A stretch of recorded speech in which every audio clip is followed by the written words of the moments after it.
MJ Lee there. Let's talk about all three of these breaking stories right now with Republican Congressman Cory Mills of Florida. Congressmember, welcome to The Story Is for the first time. Thank you so much for having me. So how confident are you that the government is going to be back open Monday morning? Well, again, I have a little bit of reticence with regards to whether or not the SAVE Act was going to be a part of this. I mean, it's a big thing for election integrity and very important to, every American. And so I think that looking at the DHS bill, I mean, this is nothing surprising to see a defunding the police type of rhetoric and movement from fellow Democrats, and especially from Chuck Schumer. So I'm hoping that we can come together and we can find a solution here. We're looking at funding out of the One Big Beautiful Bill that had funding for DHS, but also in our single point appropriation bills that allows us to continue the government's funding so they can carry out the duties, responsibilities. No one is furloughed, and that everyone gets their benefits on time. So the deal that most likely is going to be voted through on Monday basically is punting on the big question of what to do about DHS, to buy 2 more weeks to negotiate that.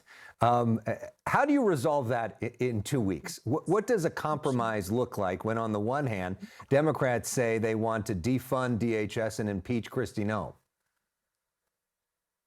Well, again, this is going to be where we're going to have to look at what the negotiations are as well as for what the whip count votes are. But I know there's a lot of Republicans, myself included, that if election integrity isn't included in one of these bills as either a rule or otherwise, as my colleague from Florida, Ana Paulina Luna, has talked about, then a lot of us won't, essentially go ahead and get in onto this vote. So then we're looking at potentially punting it with another continuing resolution, and then potentially even doing a clean resolution if leadership and others want to try and come together on this. But I think there's a lot of negotiation to be had, but the one thing that we don't support is defunding our law enforcement officers.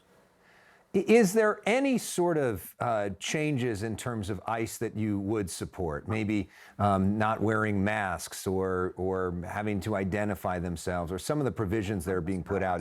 Is there anything that you could get behind? Well, look, I mean, this is up to DHS Secretary as well as for Tom Homan and others as far as what their actual protocols and security platforms are. What I will say, however, is that if you watch even in your local county SWAT teams, covering and masking up so you don't expose the identity or dox yourself to where your families could potentially be at vital risk is a very important thing. So keeping that, secrecy and privacy. I do think, however, whether it's wearing a badge exposed or otherwise to make sure that it's self-identification, I think that would be fine, and looking at potential options or trying to find a compromise. But this is why every single officer should have body cams. This is why investigations are so important. And I certainly don't like to get ahead of things. I like to go ahead and allow the rule of law to run its course and not try and place my fingers on the scales of justice with my personal opinion. But there's always, every single time, I'm a U.S. combat veteran. One of the things we do after every operation is what they call an after-action review. So, of course, we always look to improve in any way we can to try and carry out our operations. Yeah, there are going to be protests around the country this weekend, people in the streets. What's your message to them? Well, look, you have your absolute right to protest. Freedom of speech, your ability to have a peaceful protest is fine, but not when it's going to be any type of an obstruction of justice, seditious, or otherwise. And I think that, making sure that we're not putting one another at risk, making sure we're not putting our law enforcement officers who are trying to conduct and carry out their jobs at risk, I think is the most important thing. But having your voice heard is exactly what your constitutional right is. So I'm all for those peacefully protesting, so long as it's not trying to impede or obstruct any type of justice that needs to be carried out. You voted to release the Epstein files. Are you satisfied at the level of transparency so far? Has anything that's actually come out surprised you? Well, as you talked about in your monologue and very rightfully pointed out, it's over 3 million pages, so I can't say I've gotten through much of it.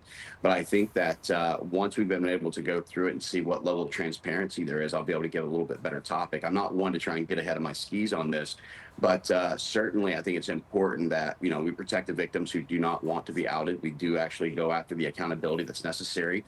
And I'm happy to see there's transparency for the American people. That's something I've always called for. So whether it's transparency with the Epstein files to hold those accountable who are purveyors of the flesh and was doing things that were horrendous to young women, or whether it was actually allowing for peaceful protests, or whether it was actually trying to maintain funding for our law enforcement, these are all 3 topics that are very important that you covered tonight. And lastly, you've brought up the issue of election integrity a few times. What's your red line on that? What specifically do you need to see be done when it comes to election integrity to get your vote to fund the government?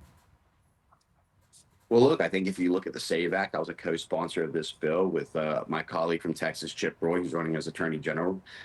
It's really important to try and look at voter scrub registration, making sure that we actually have the ability to use picture ID, whether it be the real IDs that have come out in the individual states, whether it be a passport or even a birth certificate, so long as it has an actual, picture on there to be identified as. So I like this. I also like Majority Leader Steve Scalise, who has the Save Act Plus, which really goes after targeting registration, online registration, making sure that you have the same level of validation and proof. So for me, it's just about election integrity. I mean, whether it's 0.01% of fraud or 1% of fraud or 10% of fraud, we want to continue to work that down to zero, because one of the things we want to protect is every single person's voice and every single vote that matters.